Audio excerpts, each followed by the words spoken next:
my name is Auli Jasmine and I graduate from Vocational School, Universitas Gajah Mada in English program 2013. Hi everyone, I'm Kendriana. I graduated from English program Vocational School, Universitas Gajah Mada in 2004. Perkenalkan, nama aku Adinda Skinmala, biasanya dipanggil Dinda. Aku adalah salah satu alumni dari program studi Bahasa Inggris Sekolah Vokasi Universitas Gajah Mada tahun angkatan 2012. Perkenalkan, nama saya Nika Fergita Wijaya, biasa dipanggil Nika.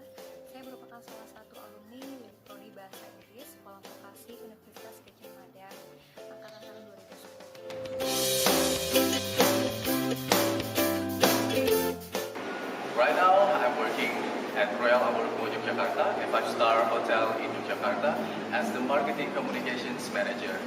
And I'm working for the internal and also external communications, and I'm working to make a strategy and making this hotel having a brand image in Indonesia, regional, and also worldwide. Founder dan juga CEO dari Ebony Watch, yaitu brand dan manufaktur jam tangan kayu lokal asal Klaten, Jawa Tengah. Currently, I'm working in Ikat Indonesia by Didit Maulana. It's a fashion company that turns local weavers, local hand-woven products into modern fashions. Alright, I'm working as a dining service attendant in Holland America Line. Currently, we are selling in Florida. I'm selling with MSD Rotterdam, which has capacity that can accommodate the guests around 2,666 passengers. For 2 years, I worked for a global digital media agency in Jakarta called Leverage Media Asia. And now, I just took another opportunity to work for a local skincare brand called Apple Skin as a marketing and partnership associate. Dia sempat bekerja sebagai customer service di Telkomsel selama 1 tahun. Kemudian saya melamar di Garuda Indonesia sebagai pramugari dan aktif bekerja dari tahun 2015 sampai dengan saat ini. And since 2011 until today, 2020, I'm working in the PR department for the hotels in Yogyakarta, Bali, and also for the region. And I got so lucky to be a part of this company because I can introduce Indonesian culture to the world, such as in London, Switzerland, and also Kuala Lumpur, Malaysia. Few years back, I never thought that I could be able to visit so many beautiful places in the world. The places that my eyes never seen and my mind never thought. Also traveling without spending any money. Instead, I earn it. I am so fortunate to be here because I have a new family here on board that always support me to be strong and cheer me up when I was down. I met so many generous people from all over the world. So, secara garis besar, job description atau pekerjaan aku itu yaitu mencari klien atau partner yang tertarik dengan produk atau jasa yang ditawarkan oleh perusahaan di mana aku bekerja. Nah, bekerja sebagai marketing and partnership ataupun business development itu tuh benar-benar bersinggungan sama namanya industri kreatif. Nah, di situ kita dituntut untuk bikin semacam konsep, rencana ataupun plan di mana kita harus mempromosikan suatu brand. Menjadi seorang pramugari ternyata tidak semudah yang saya bayangkan karena tanggung jawab kami sangat-sangatlah besar, yaitu memastikan keselamatan penumpang sampai dengan tujuan dan bertanggung jawab atas keselamatan penumpang pada saat terjadi kondisi darurat. Di samping itu, karena Garuda Indonesia merupakan maskapai full service, maka job desk kami adalah memastikan kenyamanan dan kebutuhan penumpang terpenuhi selama di dalam pesawat, yaitu menyediakan makanan dan minuman, dan lain-lain. Saya juga harus bisa melayani penumpang dengan penuh keikhlasan, sabar, tulus, dan bisa berkomunikasi dengan baik.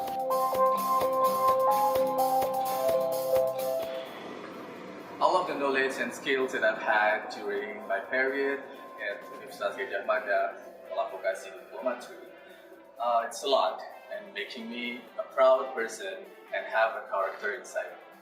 It's making the best shape of me and making me having such integrity in work and also individually, independently, and also in teamwork. Untuk materi-materi kuliah yang kepake hingga saat ini sangat banyak hal yang kepake Yang utama memang kalau kita base-nya bisa bahasa Inggris, kebetulan Ebony sendiri punya buyer klien beberapa yang dari luar negeri, itu memang sangat kepake karena bisa komunikasi bisa enak dan terhindar dari yang namanya miskomunikasi. Jadi apapun pesan yang disampaikan baik itu tertulis maupun spoken itu tersampaikan dengan baik karena emang bekalnya dasarnya pakai bahasa Inggris gitu. Terus hal-hal yang lain kayak materi kewirausahaan dulu juga dapat, administrasi bisnis, public relation atau humas, itu benar banyak yang kepake hingga sekarang. Terus sekarang katanya ada materi digital marketing juga yang benar itu mengikuti tren pasar saat ini untuk kebutuhan SDM ya. I got a lot of experience when I was a college student in vocational school. I had a student exchange program, and I met a lot of Asia students, and we exchanged knowledge and also experience, so we can build sustainable projects to help certain regions in Japan. So I would like to take this opportunity to thank English Program Vocational School Universitas Gadjah Mada for helping me out when I was in college and to be part of my journey. I thank you and appreciate you. Jadi selama bekerja itu tentunya mata kuliah yang aku dapetin dari sekolah vokasi seperti writing, listening, ataupun interpretation, dan cross-cultural understanding itu tuh sangat bermanfaat dalam dunia kerja. Sementara itu, selama kerja di Global Digital Media Agency, tentunya aku akan bersinggungan banget ya sama namanya klien dari dalam negeri ataupun dari luar negeri.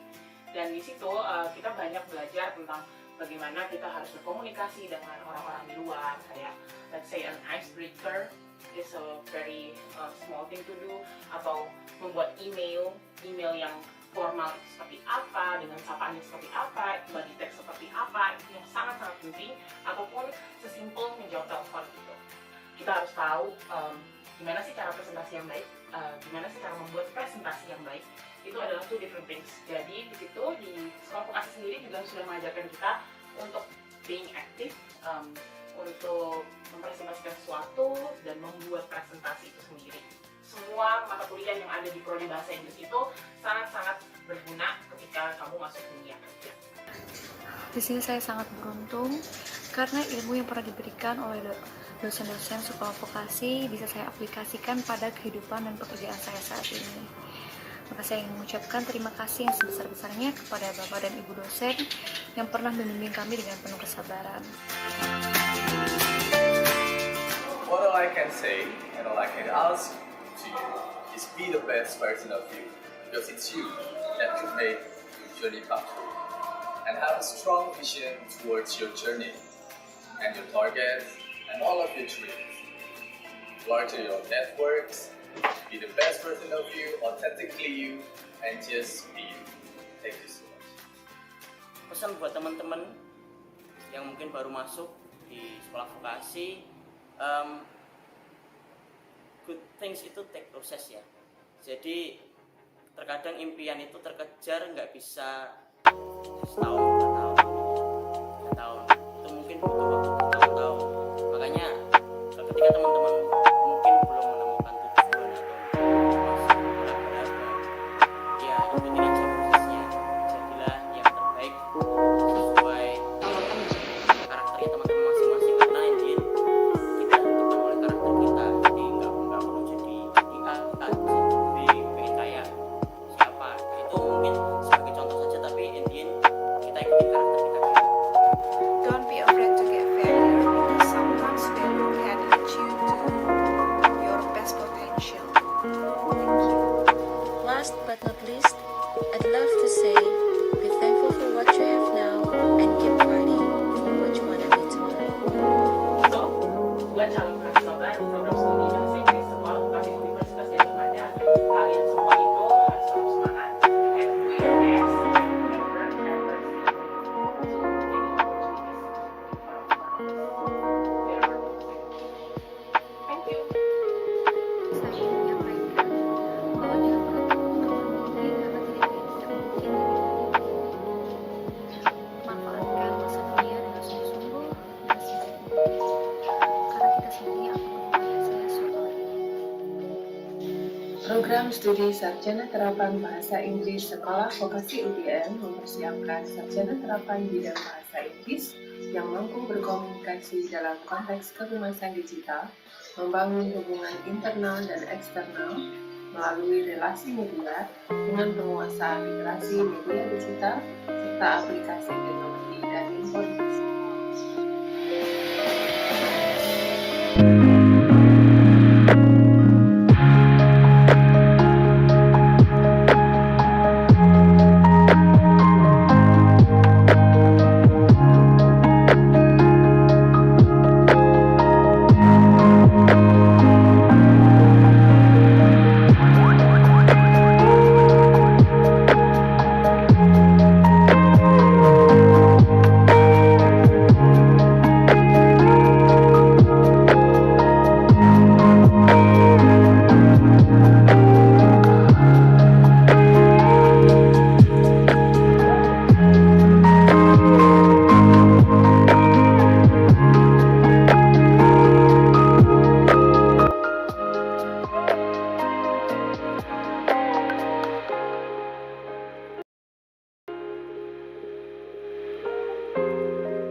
Good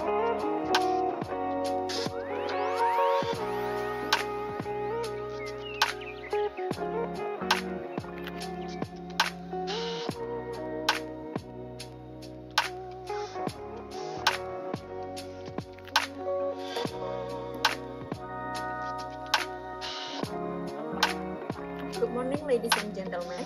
Welcome to today's webinar Event Talk 41 with the theme Potential Escalation with Background Diversity. I would welcome all the participants for attending this event. Recording in progress. Welcome our audience on YouTube because we also provide the live streaming through DBSMB channel. The link of the YouTube will be provided soon on the WhatsApp group and the Zoom chat box.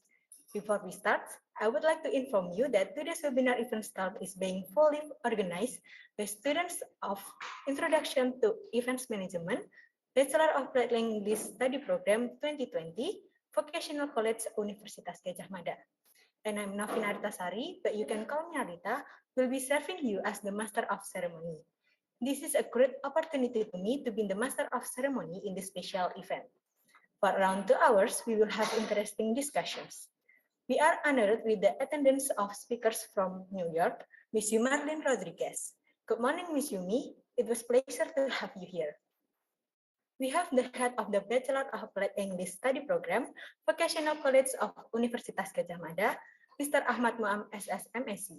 Good morning, Mr. Muam. It was a pleasure to have you here. Also, we have the students' presentation from Institut Keguruan dan Teknologi Larantuka. And last but not least, we will also have materials presented by the students from Indonesian Cross Culture, Bachelor of Applied English Study Program 2022, Vocational College of Universitas Gajah Mada. Before we get started, I would like to read the rundown and the house rule in this forum. This webinar will be started with the opening, singing Indonesian National Anthem, Indonesia Raya, opening speech by the head of the Bachelor of the English Study Program, Mr. Ahmad Muam, SSMSC. Then, first session with Miss Yumarlin Rodriguez with the topic Artist Introduction or Wayang Kancil as a Climate Justice Communication Tool. Then, the first question and answer session for Miss Yumi. Next, second session with the Group 3 of UGM with the topic Ethnic Student Dormitory. Then the third session with the students of Institut Keguruan dan Teknologi Larantuka with the topic Utilizing Soka Selling Dance for Character Building Media. Next, the second question and answer session for students of Institut Keguruan dan Teknologi Larantuka and the Group 3 of Universitas Gajah Mada. Followed with the second question and answer session, the next session is the Group 4 of Universitas Gajah Mada with the topic Recognizing People with Special Needs. And Group 5 of UGM with the topic People, History, and Indies Memory. Next, the third question and answer session for Group 4 and 5 of Universitas Gajah Mada. Lastly, we will have conclusion and closing, followed with the absence and the feedback form that will be shared through the chat box. And then, please also to follow the house rules of today's events, which are, first, the events will be held in full English. But don't worry, because we also have spontaneous translation through the Zoom chat box until the end. Second, the committee will be recording the entire webinar session. The third, participants are requested to not interrupt when the speaker is delivering the material. Next, participants will have the opportunity to submit text questions to the presenters on the Zoom or YouTube chat box. Then, participants can only send your question on the question and answer session. We would appreciate it if you can open your camera if the moderator choose your questions to be in the addresses. And at the end of the session, participants will be given a link to fill out the feedback to get an e-certificate. Before we get into our first session, please take action with a courtesy to sing Indonesian National Anthem, Indonesia Raya. Media team, the screen is yours.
And next, we will have an opening speech by the head of the Bachelor of Applied English Study Program, Vocational College Universitas Gadjah Mada, Mr. Ahmad Muam, SS MSc.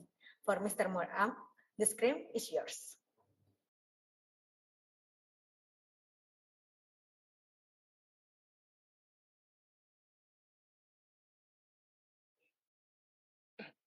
Okay, thank you, Novi Naritasari. So good morning, everyone. So happy this morning. I'm very honored and it's great pleasure actually to open this great webinar. And this is not the first time. We already reached the number of 14 for this. It's such a wonderful achievement actually. We are still collaborating to share ideas regularly, sharing the perspective. Most of the topics that we have is about culture actually. Then today we are so lucky we have such great speakers. So I would like to thank to Miss Yumi Rodriguez. We are going to learn a lot and we are going to get a different perspective and experience that actually we might compare it with our own experience. And we have, if I'm not mistaken, we have three groups from our study programs, and also we have special guest group speakers from Institute Keguruan dan Teknologi Larantuka. So personally and on behalf of the study program, I offer my warm welcome to the Institute Keguruan and Teknologi Larantuka. Now, this kind of an events that run regularly is impossible to be held without the support of everyone, especially Miss Dewi, who has been the backbone of these programs, regularly support this kind of an events, and also particularly for this morning event for all of the committees from the students, And on behalf of the study programs, I would like to emphasize once more that the study program always support this kind of an events. And hopefully I have an imagination probably next year or probably next 2 years, we are going to have a conference. It's no longer a weekly, probably we have a conference inviting a lot of groups within 2 or 3 days, although it is an online, that will be great idea. Then no more to say. I wish a very successful webinar this morning. Then we are going, hopefully, we are going to receive a lot of new knowledge that will be meaningful to our life, because we are talking about the difference, how to deal with the difference. We are living in diversity. So thank you, everyone.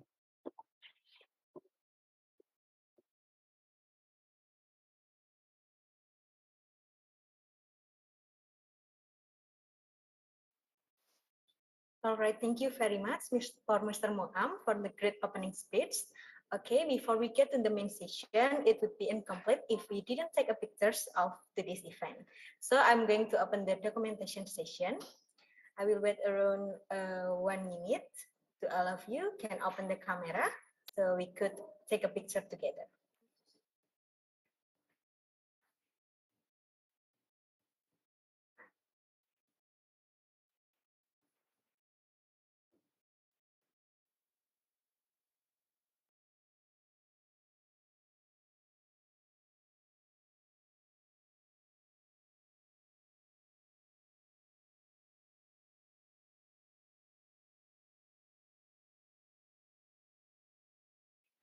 All right, all participants, you can turn on the camera. Okay, for the slide 1, I will count from 1, 2, 3. Slide 2. 1, 2, 3. And next slide. 1, 2, 3. Okay, all right. Thank you, everyone. So without further ado, I would like to introduce my fellow, also from Bachelor of Applied English Study Program, Vocational College Universitas Gadjah Mada, Ratna Mardika Sari. Ratna will be the moderator for today's sessions and discussions. Ratna, the screen is yours. Alright, thank you so much, Narita. Good morning, afternoon, and evening, ladies and gentlemen. Hello, everyone. Welcome our speakers and attendees. This is webinar event talk 41 under the theme Potential Escalation with Background Diversity. My name is Ratna Sari, and you can call me Ratna, and I will be your moderator in this session. As Narita mentioned before, our very beautiful guest speaker is waiting us, Miss Yumarin Rodriguez. Hello, Miss Yumi. How are you? Hello, I'm well. Thank you so much for having me. All right, you're so gorgeous today. Nice to meet you, Miss. All right, in this session, there will be 5 presentations in total. The first one will be delivered by our guest speaker, Miss Yumi. The second one is a presentation from Universitas Gadjah Mada Group 3 under the theme Ethnic Student Dormitories. Next, there will be a group from Institut Keguruan dan Teknologi Warantuka, Nusa Tenggara Timur, with the topic Utilizing Stochastic Dance for Character Building Media. After that, we will see the presentation from Universitas Gadjah Mada Group 4 that will talk about recognizing people with special needs. Then we will move to the last group presentation from Universitas Gadjah Mada Group 5 that will break down the topic of people, history, and industry memory. However, I would like to introduce our guest speaker to you and provide a brief biography of her before Ms. Yumi deliver her presentation. Ms. Yumi is a muralist and content creator at Gateway Gallery, an anatomical illustration intern at American Museum of Natural History, a licensed veterinary technician at Sani College of Optometry, a visual neuroscience research technician, and an adjunct college lab technician at La Guardia Community College Natural Science Department. She graduates from La Guardia Community College as veterinary technician, then she got a full tuition scholarship for Bachelor of Art degree at Cooper Union in 2017. It's a merit-based award given upon admission by the Cooper Union. She has interest in animal care, art, biology, cross-species empathy, environmental justice and prevention, local community action, and outreach and visual art. She also got the Innovators Award for 3 consecutive years from 2019 to 2022 as a merit-based award given yearly by the Cooper Union. She also has professional training certificates, a certificate of fitness for non-production chemical laboratories, and a yoga instructor certification. Wow, what's an inspiring and talented person, right? Everyone, you might give your reaction by clapping hands to appreciate our amazing guest speaker today. Okay, since we don't have much time, without further ado, let's begin the main session that will be opened by Ms. Yumi presentation. To Ms. Yumi, the screen is yours. Hi, everyone. I first want to start by saying thank you so much for the lovely introduction, and I'm so honored to be here. And I will start immediately so that we have, let me see. Oh, it says that the host has disabled screen sharing. There we are. Okay, great. Hi. So I will start by introducing who I am. So you guys heard a little bit about who I am through the lovely speaker. So my name is Yumi Rodriguez, and I'm an individual who does many things. I don't really say that I do one thing. Some people call me an artist, some people call me a veterinary technician, some people call me an environmental advocate, but I work at the intersection of all of these things. So I'll first start about telling you about who I am, my practice, my art practice and science practice, how Wayang Can Seal inspires that, and then a little bit of what I can do.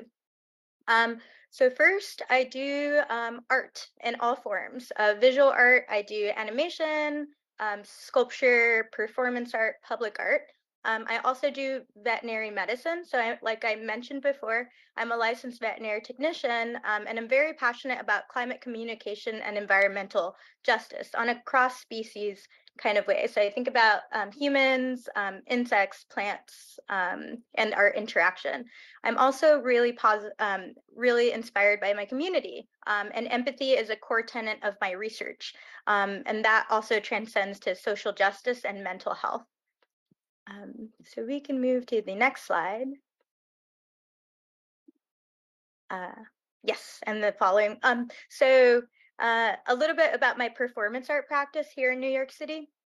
So I do social circus, and social circus, you can move to the next slide if that's okay. Social circus takes the form of me going to public parks in New York City, and I will take a bunch of toys, which consist of juggling balls, hula hoops, flow art toys, and I take them to the people in the community, absolute strangers, and I will invite them to play. And here's an image of me standing on some balancing canes that I built myself, and I'm standing and I'm juggling and performing for an audience. And after I perform, I invite people to come play. And this is a vehicle for people to come together. It's also a vehicle for storytelling, because when people see me doing these things, they're like, who are you? What are you doing? So I'll tell them what my story is, and then they're inspired to share theirs. So it's a really beautiful community effort. And we can go to the following slide. So here's some more images of a little bit of what I do. So I'm also a yoga instructor, and I have experience in like acrobatics and circus arts of the like. And the next one, yeah. Here's just another image of me bringing the community together. So these are some friends, some people I've met through these endeavors. So apart from that, I also do veterinary medicine, and I have a special interest in exotic animals. So I've worked with primates mostly, but also insects. So that's entomology and invertebrate species in research settings.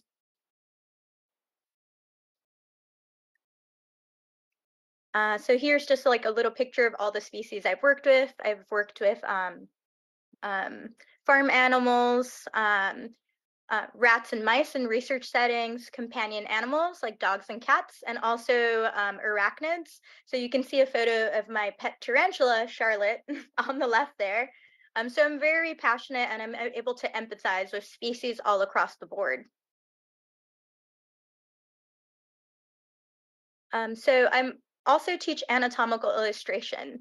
So I create kind of these like diagrams of the body, and I teach people. And mostly students that are interested in going into medicine. And we can go to the next one. Yes, so these are just more examples of what I do.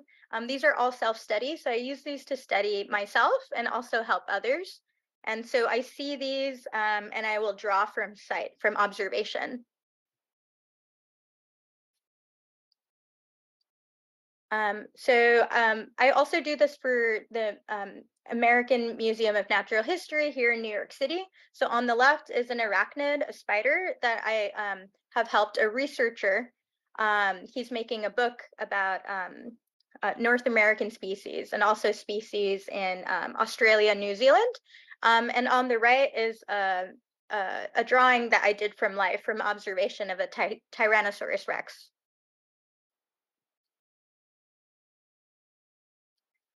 So given these like endeavors in animal medicine, I've also contributed to research posters, specifically in terms of the topic of empathy and enrichment. So I work with non-human primates, marmosets and rhesus macaques, and this is a marmoset poster that teaches people how to better enrich their lives. And to treat them kindly, because if we are learning and utilizing these species to aid us in human medicine, but not just human medicine, also animal medicine, we have to treat them kind, right? It will, because it will also it's not just good for their lifespan and their lifestyle, but it also influences the sciences.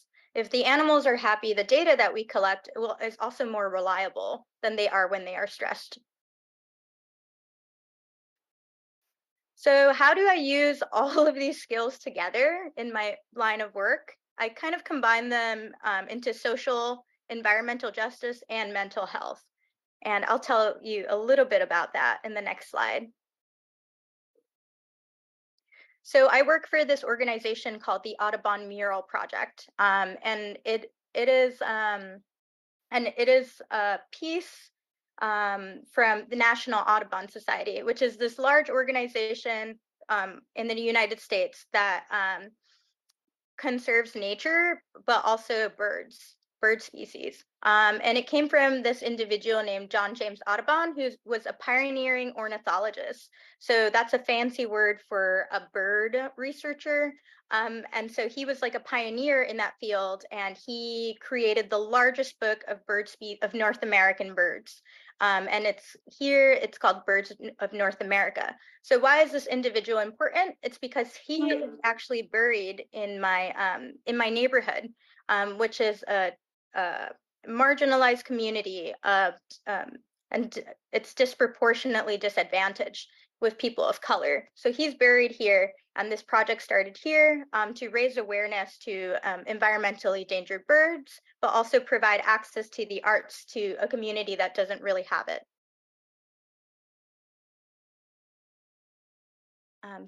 So here is the mural that I first painted is a hummingbird. And I painted a hummingbird because my grandfather would call me a hummingbird. And when my grandfather got ill and passed away, I wanted to paint something in his honor. So this is how I became involved with this project. I decided to paint this bird, but I also painted a bunch of endangered species. Everything in this mural is endangered, the insects, the plants, everything. And the main reason why I'm so passionate about nature and the environment we all share is because my grandfather taught me that it is because of these species, they're the foundation of our lives. Without these species, we would not be able to grow our food and the world would be out of balance. So in the next slide, these are other murals. So these murals are found all over New York City, mostly in my neighborhood, which is Northern Manhattan and Washington Heights. And you can see more visuals. We can go to the next slide. Thank you. So this is another mural by an artist, ATM. And the next one, please. Thank you. So they range from small to extremely large, where they encompass entire buildings.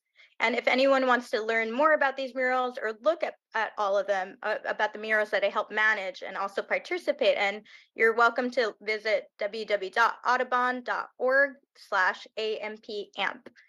Again, that's www.audubon.org/amp. And we can move on to so apart from drawing bird species, I also depict species large and small. Here is one of my personal works of a whale, and I parallel the whale to the human species. I talk about migration, whale migration, right? They're so big because they're supposed to cross huge bodies of water. So I parallel that to human immigration and what that means. And I kind of like talk about mental health, what it means to be living during the climate crisis, politics, and people. And in the next slide, you'll see like a more clearer picture of that. There's a YouTube link there, which I won't go into, but it's just basically shows my process of painting this. And we can go to the next slide. So I also have a special interest in myth and folklore. And the reason I have this interest is because I think that it can be a vehicle to communicate climate science, right? So it's like we have all this data, but still people do not believe that we are in danger. They don't believe that there's a crisis at hand.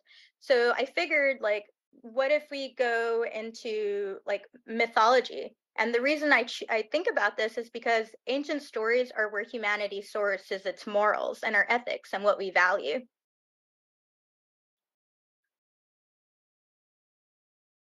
So here is a painting that I did. This is a Mesoamerican deity named Quetzalcoatl, and he stands for rebirth and infinity, Ouroboros, the constant cycle of death and rebirth. So this is just one of the deities that I depict and I hold special to my heart. So why do I do all of these things, right? It seems like I'm taking a bunch of things from all sorts of fields and putting them together. So I've experienced many challenges in my life, and I've learned to reflect on what they are and it's allowed me to be more kinder to myself, right? I have all of these interests, and I felt like kind of crazy pursuing all of them, but somehow I was able to put them all together. And it's allowed me to be kinder to myself, but also kinder to my community. There was a video here, but I don't think it's gonna show. So that's okay. We can move on. Oh, there it is. We can play. So this video is basically, well, the video, just to kind of recap, it's just me speaking at this event at my community. It was a mental health event, and they just talk about that reflective process. And we can watch a little bit of that if we're able.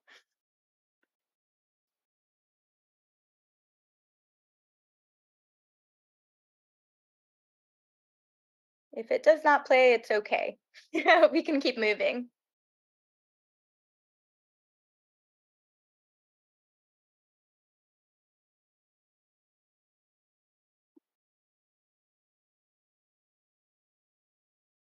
We're sorry, Miss. It not seem that it cannot play. Oh, that's okay. We can keep moving to the next slide. Hopefully my last video will play though.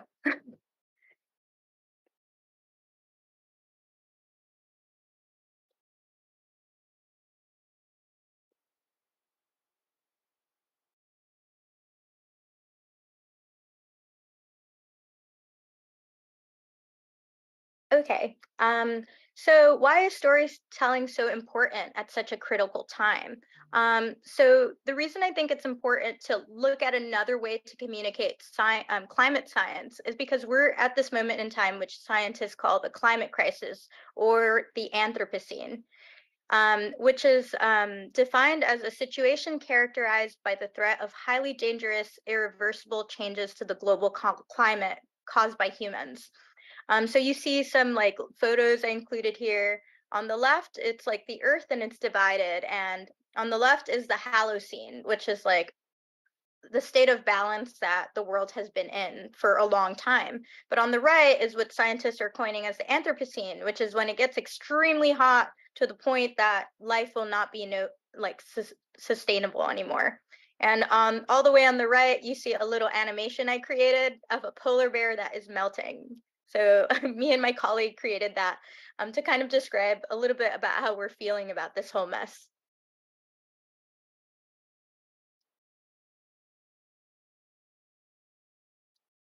So storytelling is super important because it's how humanity has managed to make sense of the world. And as the world grows more and more complex, storytelling will become increasingly important.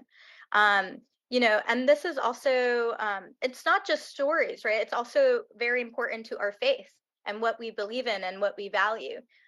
So if we can find a way how to touch people, perhaps we can inspire them to take care of one another and the environment that we all share. And these are just some examples. So anyway, how does Wayang Cancel come into play here, right? It's a story that I'm sure many of you are way more familiar with than I am. And please correct me if I'm wrong. But while I was doing research, I realized that it's a really good vehicle to communicate this because the mouse deer, Cancel, which is the main character, is an endangered species. Also, it's a self-reflection mechanism that I was talking about, right? That self-reflection has allowed me to empathize with myself and others. So Cancel in these stories acts as an intermediate status between human and animals. He kind of speaks for both. And finally, the most interesting part that I find about Cancel is that he's flawed. He's not perfect, and it makes him very human, right? He's a hero that does a lot of things that sometimes we question. We start to reflect on our own actions, and we're kind of like, would I do that? Is that the right thing? And I think that's really powerful.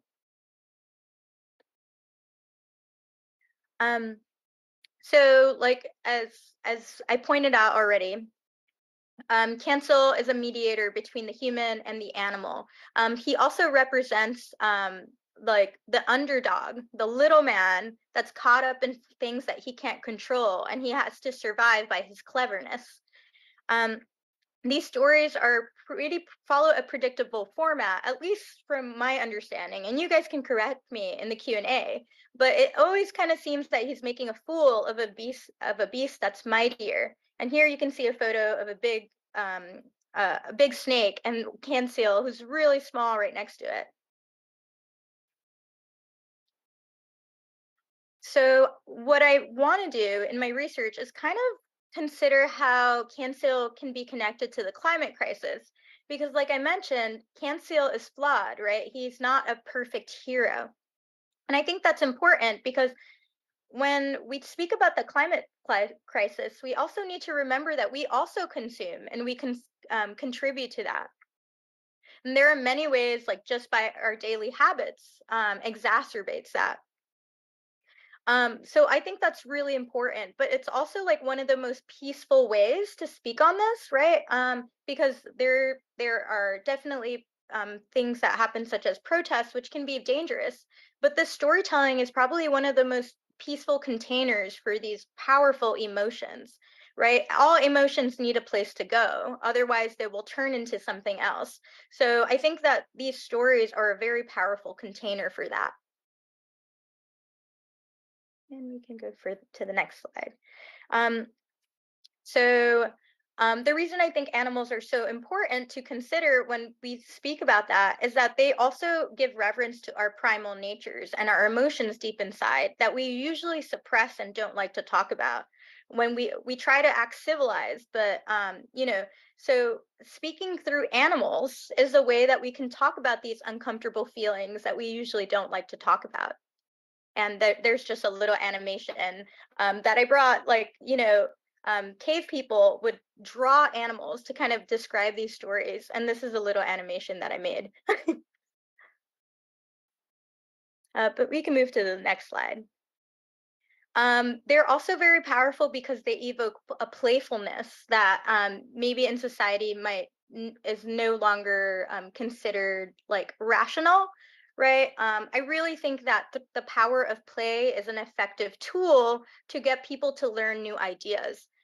So here are some pictures of like the rabbit and the tortoise, which is a famous story where like there's a rabbit that's running towards a race, and then the tortoise creeps up on him very slowly when the rabbit's not paying attention, and then the princess and the frog. So these are just like playful ways for us to consider new ideas. And we can, yes. So he's like, just to reiterate, Cancel is a fun character, but sometimes he's not entirely likable, which I think is absolutely fascinating because this character is always being changed, right, to accommodate the tale that we're trying to tell, which is really a really cool trait because that doesn't always happen in ancient myth and folklore.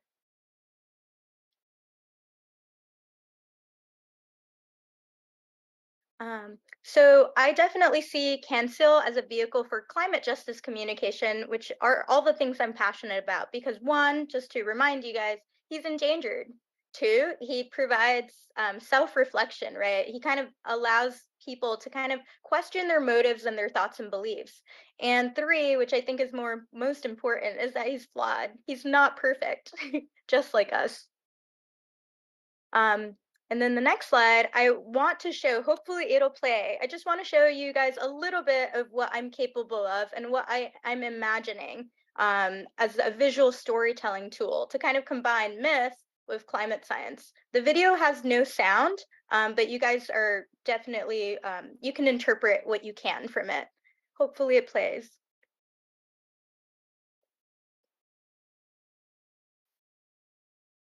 Yeah. Does the YouTube play? Hopefully. Yes, Miss. Okay. Okay, there you go. Awesome.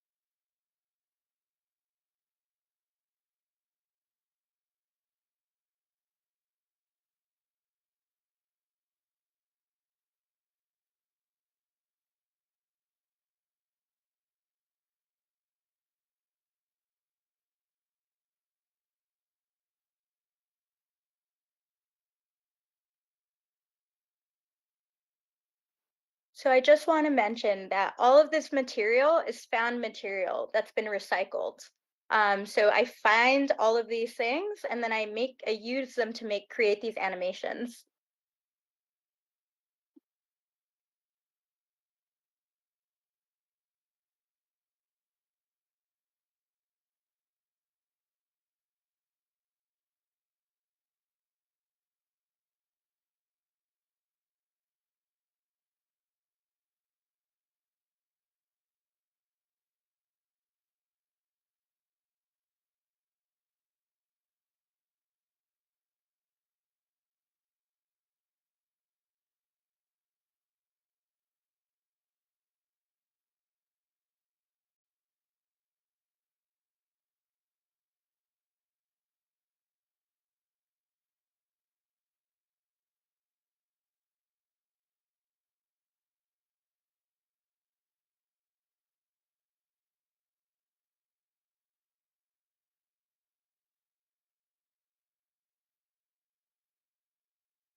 So because of time, we can stop it here. But I will also drop the link in the chat so you guys can look at it at your own time. But thank you so very much for having me, everyone. All right. Well, thank you very much, Miss Yumi, for the insightful material. This is just the first presentation, but our knowledge is getting wider because we just got a lot of new information. I'm personally very amazed by your painting, Miss. They are so beautiful. Thank you so much. I really appreciate that. Yes, you're welcome. All right, everyone. If you have questions about the topic that delivered by Miss Yumi, you can just write your question down through the chat box or raise your hand and ask directly by turning your microphone on.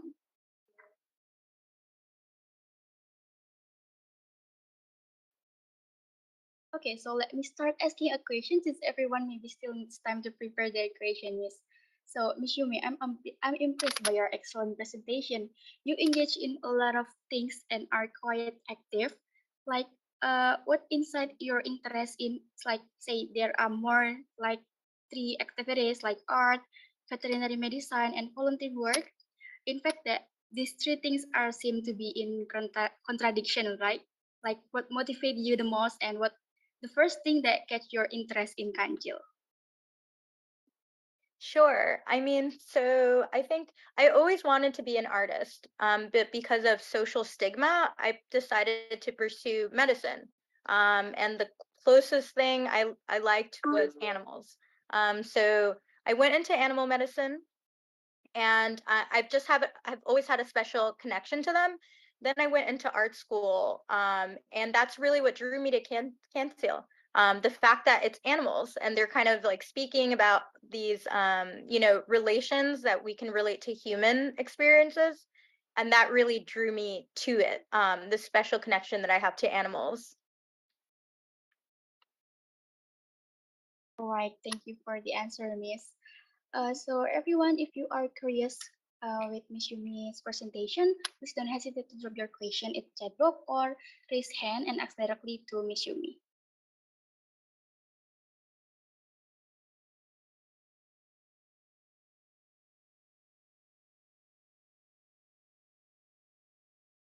I know it was a lot of information.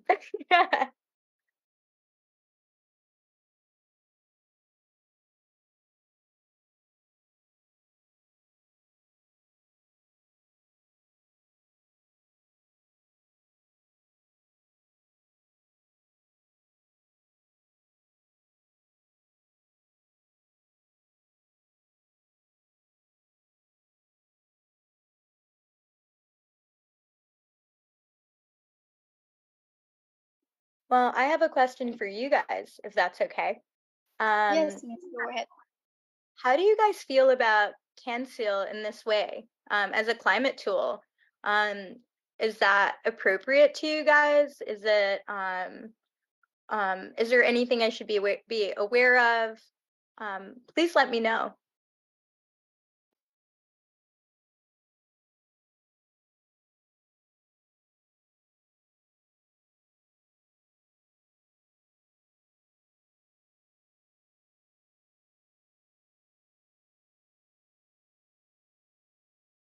I'm sorry, Miss. It seems that your video is lagging in my device, so can you please repeat your question? Sure. I just wanted to know how you guys feel about Cancel as a climate communication tool. Do you guys think it works, or what are your thoughts and opinions?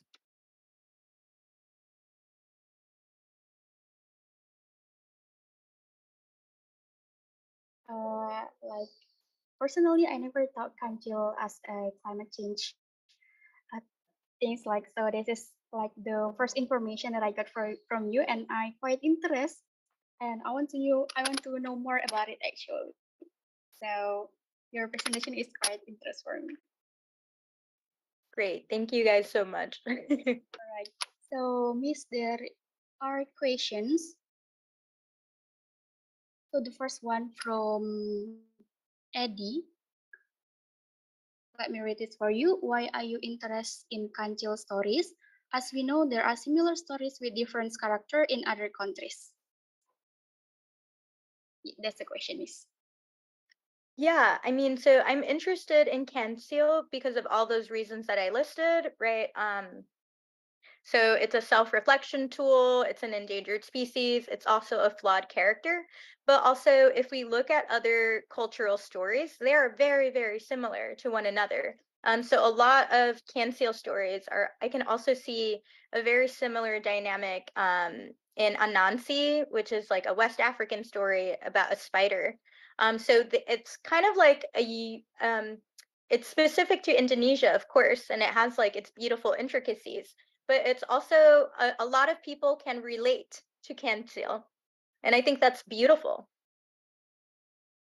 All right. Thank you for the answer. And there is a next question from Nathan Bagaskara. How is your experience in presenting the topic of wayang kancil using storytelling media to wide community? How have they react, and is this wayang kancil media effective in conveying it to other countries that are not too familiar with the story of Mouse Deer Tale? I think it definitely is, because I've read these stories to siblings and to colleagues, and they can definitely relate to these experiences, right?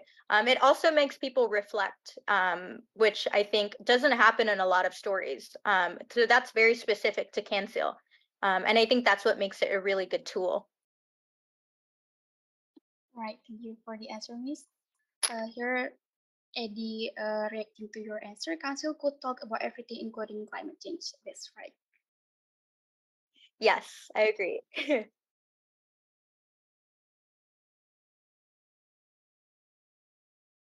Okay, thank you so much for the presentation and the answer for the question, Miss Yumi. And that's all for the first session of the presentation today. Next, let's continue to the second session. There is group from Universitas Gadjah Mada that consists of Raffi Naufal Arsalan, Hanifa Dewi Yulian, Gloria Ayudin Tias, and Fatia Hasna Wijayanto. They will deliver an interesting topic about ethnic student dormitories. To Raffi and friends, the screen is yours.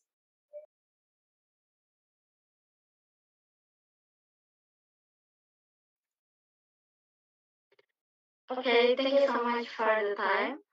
Good morning, everyone. We are from Group 3 from Universitas Gadjah Mada.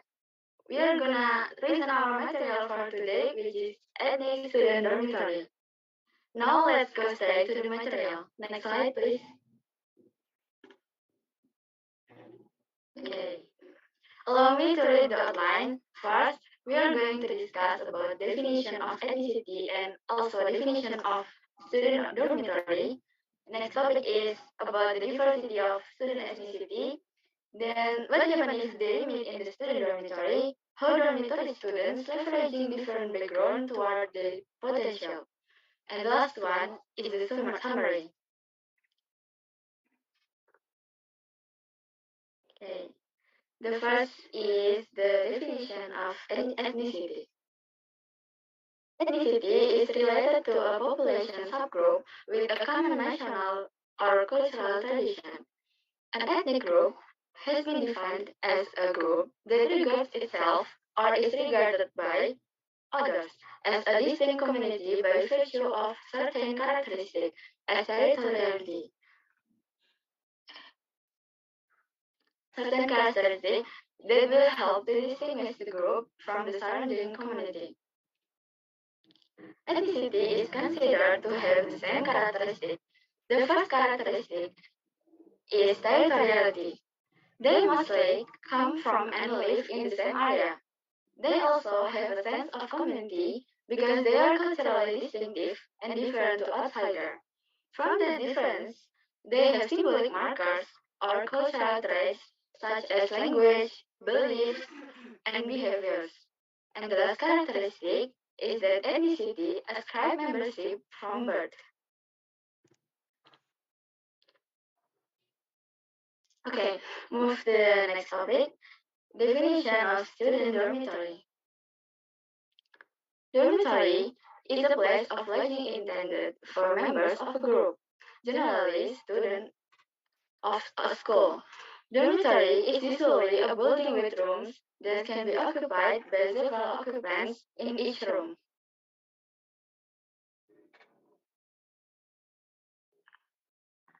Next slide, please. From this slide, you can see several student dormitories at Universitas Gajah Mada, one of the places where the different cultures meet. Okay, next section will be explained by Gloria. Gloria, time is yours. Okay, thank you for the time. Now we will start to discuss about the diversities of student ethnicity. Next slide, please. Okay, and students come from all regions in Indonesia that have different ethnicities. And of course, one ethnic is different from another. Javanese is totally different from Bataknese, Toraja is totally different from Maduranese, and so on. Next slide, please. So here are some cultural differences among students. The first one is religion. Of course, students have different beliefs. In Indonesia, we have 6 main religions, which is Islam, Christianity, Catholic, Hinduism, Buddhism, and Confucianism. Every religion has their own way to practice their respective religion. Even so, we do believe that we have one same God, and only the way we worship the God is different. The second one is economic status. Every student comes from different economic status. There are those who come from upper class, middle class, and lower class. This indicator impact their lifestyle, how they think, and so on. And the third one is sexual orientation, such as homosexual, heterosexual, bisexual, and so on. And the last but not least is ethnicity. Indonesia has over than 1,300 ethnic groups. We have Javanese as the largest ethnic group that come from some part of region in Java Island. And we have Bataknese from North Sumatra, Maduranese from Madura Island, Dayak from Kalimantan, and Toraja ethnic from South Sulawesi, and so many others. Every ethnic group speak different language and dialects. They also have a totally different culture and different physical characteristics. I think that's all from me. And the next section will be explained by Hanifa. Hanifa, time is yours. Okay, thank you, Gloria.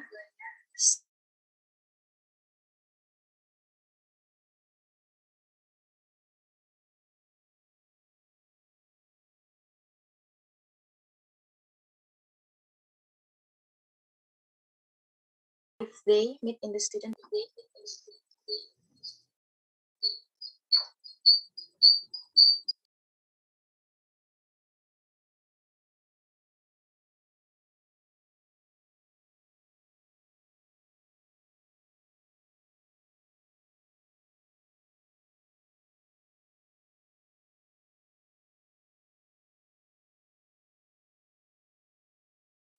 Hanifa, okay.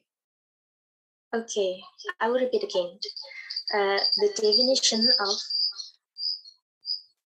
culture shock. The feeling of disorientation experienced by someone who is suddenly subjected to an unfamiliar culture, way of life, or set of attitude. Next. Students' culture shock. Student culture shock because differences in manners, behavior, differences in language, race, religion, therefore it can cause discomfort among students. Next. For example, Batak people prioritize straightforwardness and frankness, while the Javanese people prioritize politeness and manners. This can be seen from the choice of word, speech style, and way of getting along with the Batak people, who are more straightforward, while the Javanese are more polite. Next. How to overcome culture shock. First is always keep an open mind. Individuals must be able to accept the differences that exist and occur in the new environment, such as custom and norms, habits, behavior, religion, food, and how to socialize. And second is directly involved with the culture. The adaptation process will be easier to do when directly involved with a new culture. For example, speaking the local language, participating in the activities or organization in the environment, and trying local specialties. And the third one is socializing. Don't be shy about asking questions or start a conversation or with people in a new environment. This can be started by asking about something, as well as trying to establish friendship with the surrounding community. Next slide, please. So, students are more comfortable socializing with friends who come from the same area and have same culture because they feel more comfortable associating with others who have the same culture and language.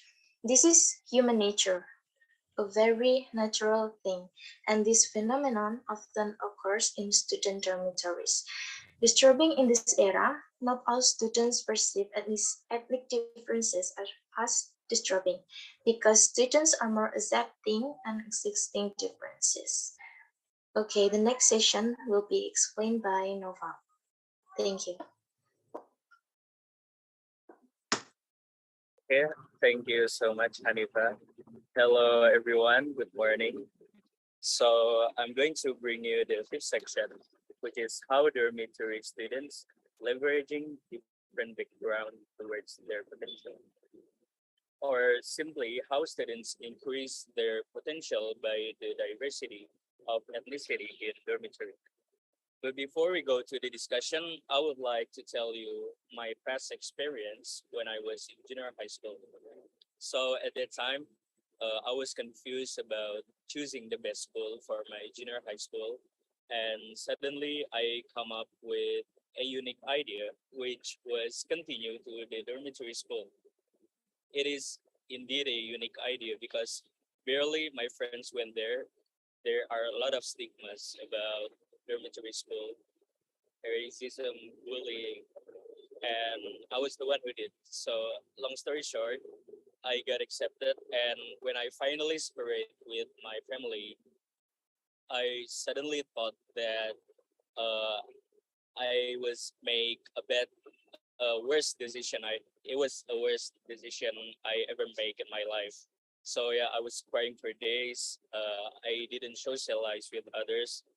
But as time goes by, I I realized that I've made the decision. So I need to continue, I need to keep doing it sincerely. So I have to be responsible. So I started to make friends. I started to socialize with others, and it turns out I get more comfortable. In fact, I didn't go home for 2 months while other did, and I was exposed by the diversity ever since. My friends are not just come from Jakarta. There are Kalimantan, Sumatra, even Malaysia and American. So I learn a lot, and the least lesson I can take is that no matter what ethnicity are you, it doesn't completely define who you actually are. Stereotyping is a failure belief of system, and that the more diverse the environment you live in, the more advantages you can get. So anyway, let's get back to the material. According to the study conducted by Drexel University, according to the study conducted by Drexel University, diversity of ethnicity is important and beneficial as well. Firstly, next slide, please. Firstly, as a preparation field to adapt to a constantly evolving world, being well prepared means that we are aware of the results for what we do and capable to counter the situation. Secondly, it will help people embracing their own differences. It'll help us be more respect to others and lead to more peaceful coexistence.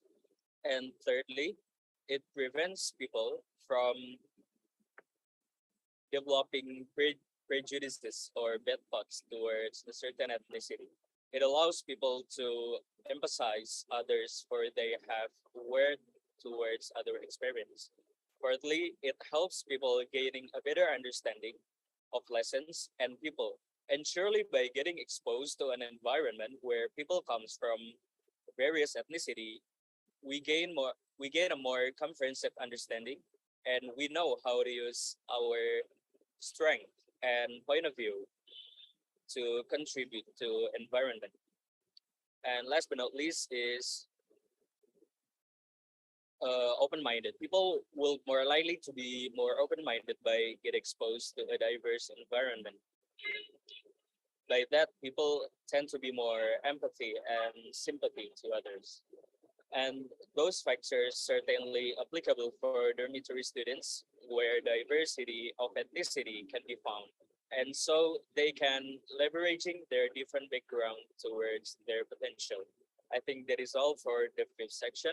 Next section will be brought by Gloria. Gloria, time is yours. Okay, thank you. Now I will give you a brief summary of the material. So we already talked about the definition of ethnicity and student dormitory, and then the diversity of student ethnicity, then what happened if they meet in the student dormitory, and how dormitory student leveraging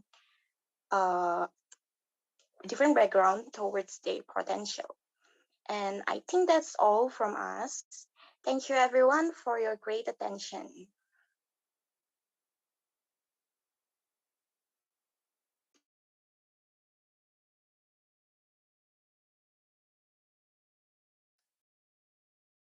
All right, thank you so much to Rafi and friends. Everyone, could you please give your reaction by clapping hands to appreciate the previous presentation from our amazing guest speaker, Miss Yumi, and also Group 3 from UGM. All right, thank you for coming here, Miss Yumi. If you have another activities, you might leave this meeting since it's late over there. Thank you for coming here. Have a nice Thank you, day. everyone. Take care. Bye-bye. Bye. Thank you, Miss. Bye, Yumi. Bye-bye. All right, thank you so much again to Rafi and friends for delivering the insightful material. The information presented is quite relevant to our daily life, and it is obvious that each region has a diversity of ethnic. But with these differences, we can understand each other and have many perspectives on many things, right? Alright, now let's move on to the second presentation. There is a group from Institut Keguruan dan Teknologi Larantuka Nusa Tenggara Timur, which consists of Emilia Triarjikti Kleden, Maria Magdalena Motiweking, and Antonia Benedicta Kujo that will deliver an interesting topic utilizing Soka Selenden for character building media. But before Emilia and friends start their presentation, I would like to remind everyone not to forget to fill the attendance link that has been provided via chat box. And there will be a feedback form at the end of the event, so make sure you always pay attention to this webinar. Okay, Emilia and friend, you can start your presentation now. The screen is yours.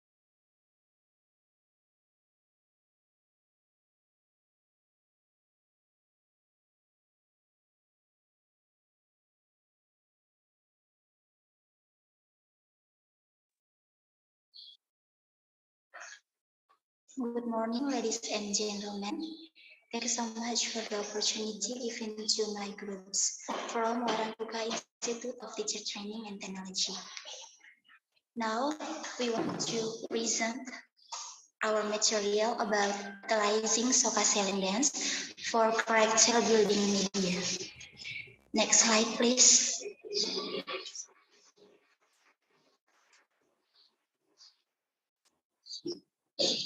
The second one about the introduction of Soka Dance. Successive generations of an ethnic or tribal group have been in line to gain inheritance from their predecessors in the form of local wisdom.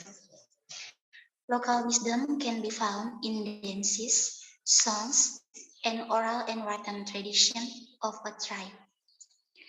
Lamaholot is one of the tribes in Indonesia inhabits the eastern part of the islands, and the mainland of Flores is Nusa Tenggara.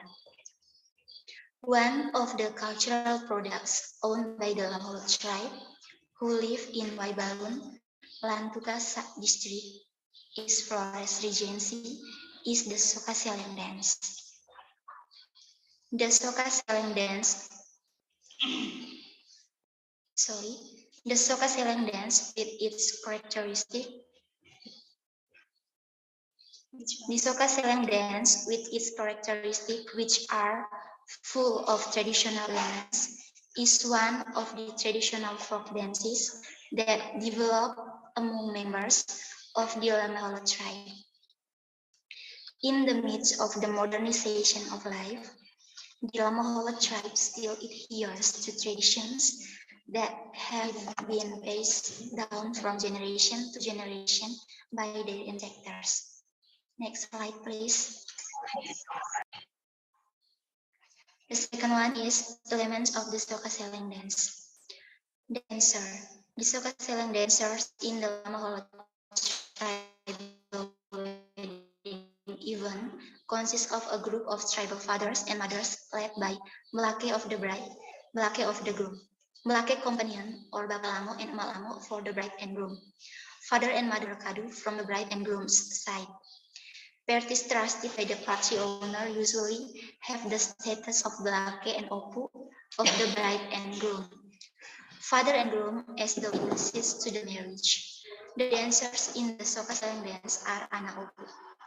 In the tradition of marriage in the Lamaholot family, Belake and anak Opu will be involved. Next slide, please.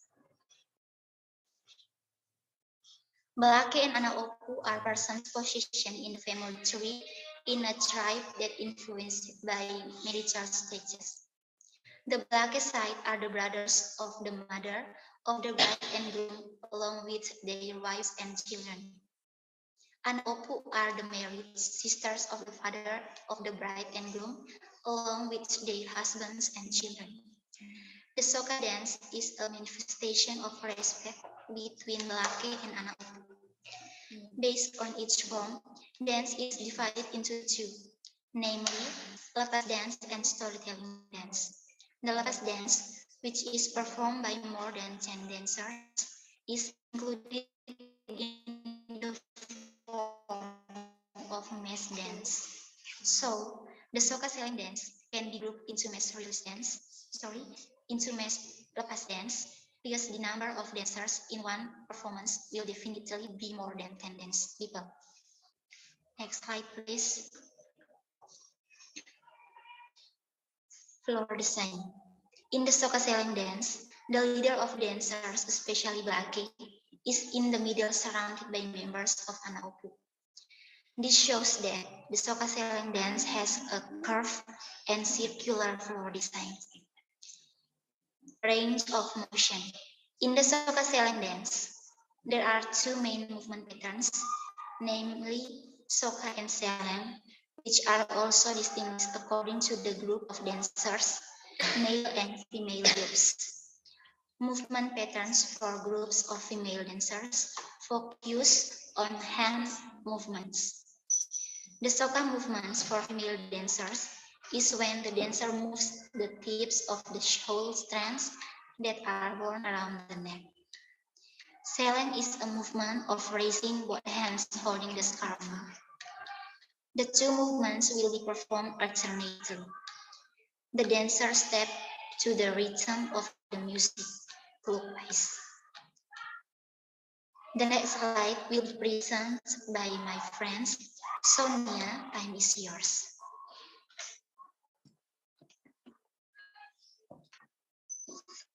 Okay, and thank you for the time and opportunity given to me. The lead dancer performs the selling movement by fetching the dancer member who is most respected in his family first and continues with the other dancer members. To close the show, the group lead dancer will perform the selling movement in all directions in a circle as a thank to the other dancers, anak opu, who have danced together.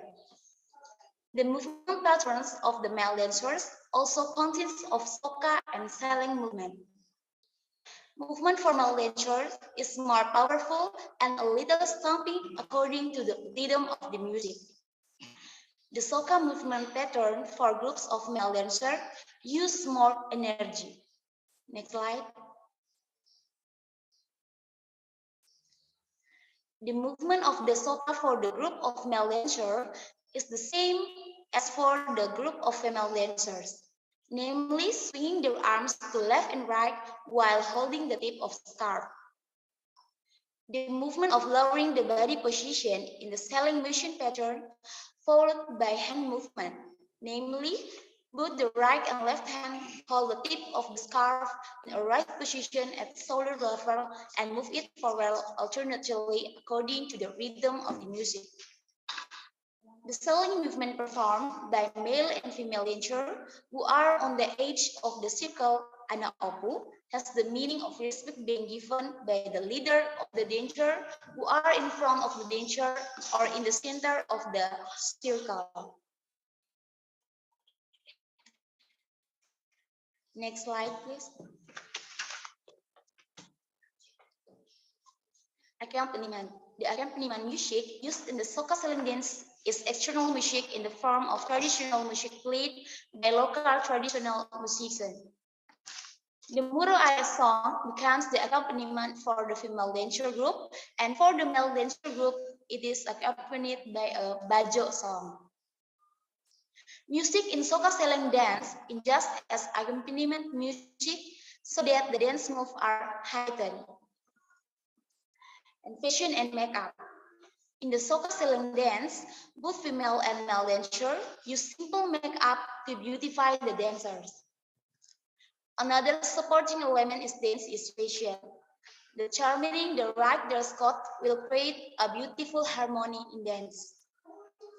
Male and female dancers use a long batik cloth as a shawl, commonly called a long cloth. Next time will be presented by my friend Tarisa. Tarisa, time is yours. Okay, thank you so much, Nia. There is a good mutual communication in the activities of the soca selling dance. This can be seen from the reciprocal movement of the selling between the dance leader, Blake, and the dancers, Anaopu.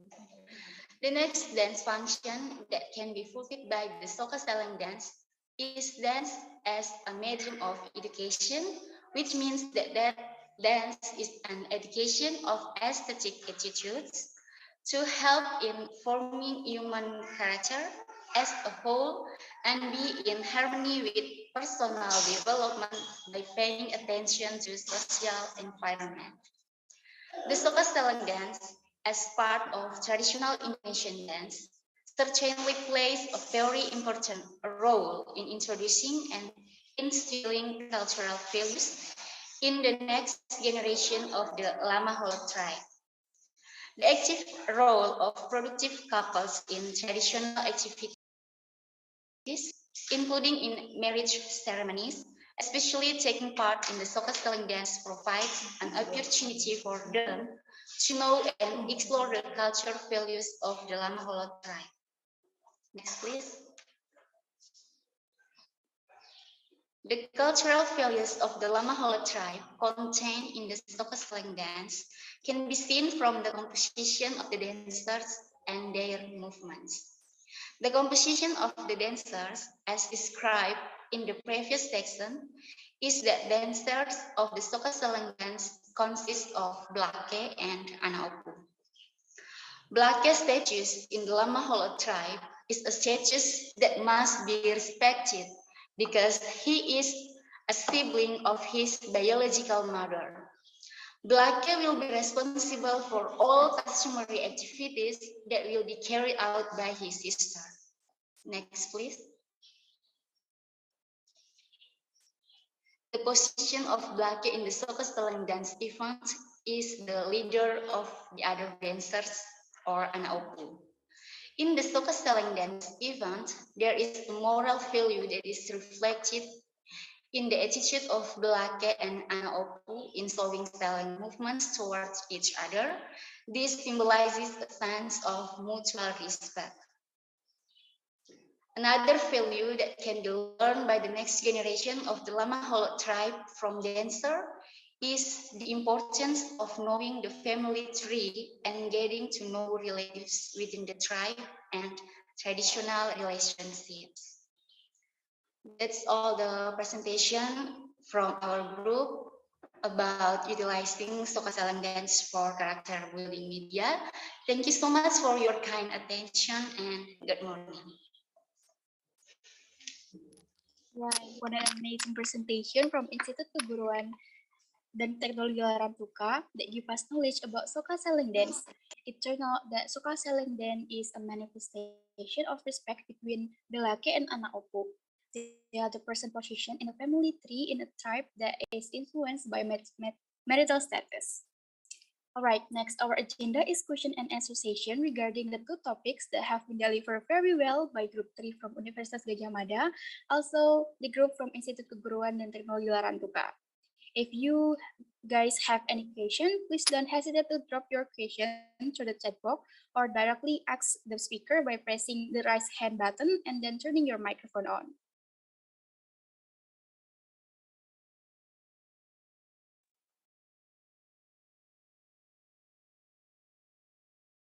Right, there are two questions here. The first one is from Zakia Linzira. It's for group 3 of UGM. Ethnic student dormitories are great for dealing with culture shock. How to deal with culture shock apart from grouping with fellow ethnic groups? Thank you. So for group 3 of UGM, you might answer this question.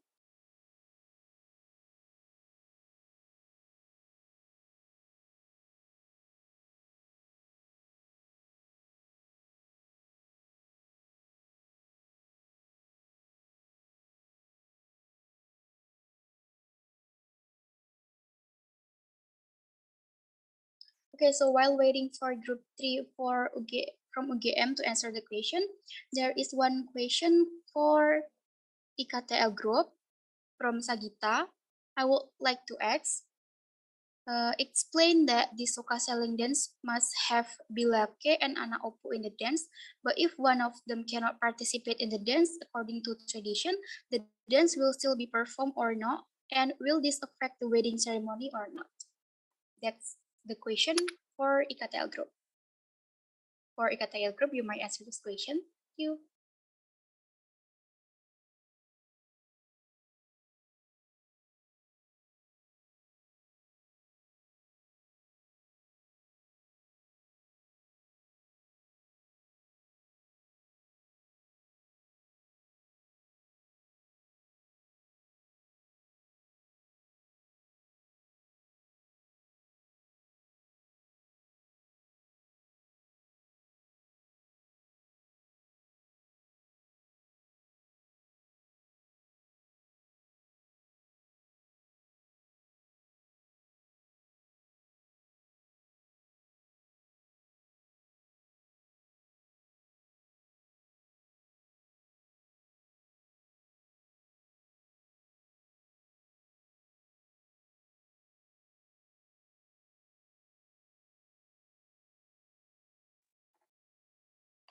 Okay, I will answer the question for group 3 of UGM.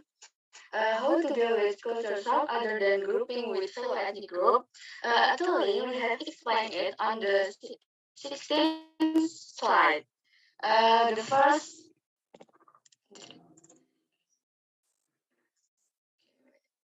wait,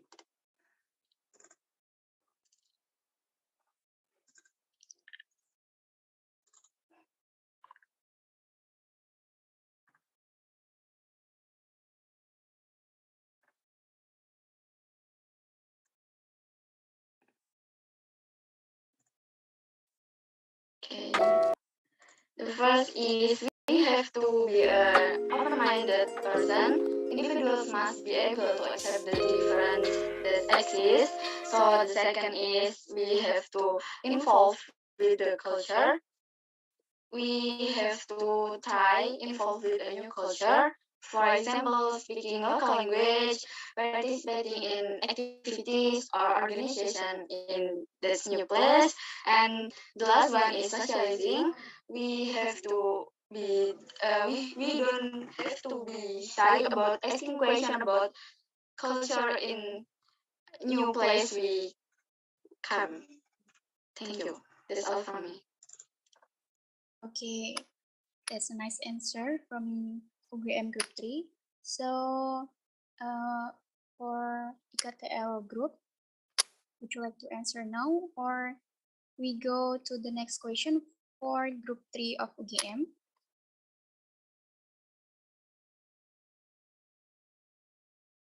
Okay, I will let IKTL answer the question. Okay, thank you so much for the question. So I'll try to answer. The dance, it is happen. The dance will still perform, and it is not affect to anything in the wedding. And for your information, that there are many members in a tribe. Thank you. All right, that's a nice answer from IKTL Group. Hoping that answer your question, right, Sagita? So we go to the next question for UGM from Berk Masura. I want to ask group from UGM, what do you think about the Indonesian proverb, where your feet stand, the sky I carry? Can this proverb be one of the three first in the spirit of building a life together? Okay, group 3, you might answer this question.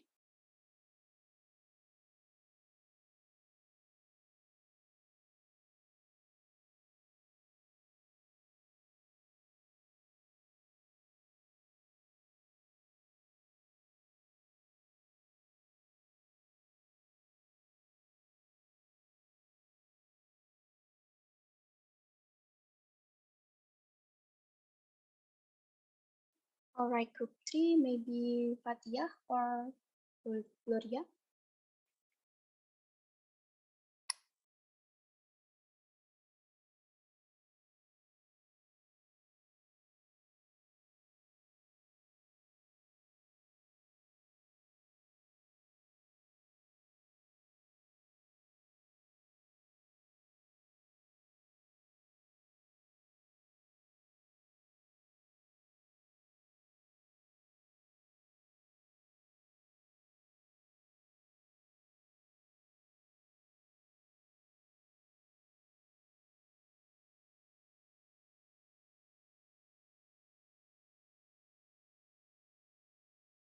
All right, group 3, can you answer the question now? Because we're running out of time.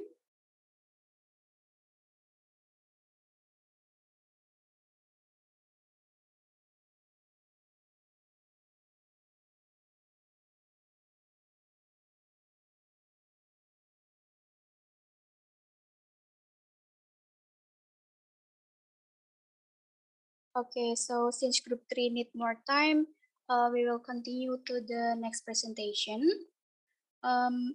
It's the third presentation session. The topic of this presentation will be no less interest and full of knowledge than the previous presentation. Group 4 from UGM that consists of Fujian Patricia Nugroho, Cleodora Alicia, and Amalia Rahmadani Putri have prepared their presentation with the topic Recognizing People with Special Ability. Tujian and friends, the screen is yours.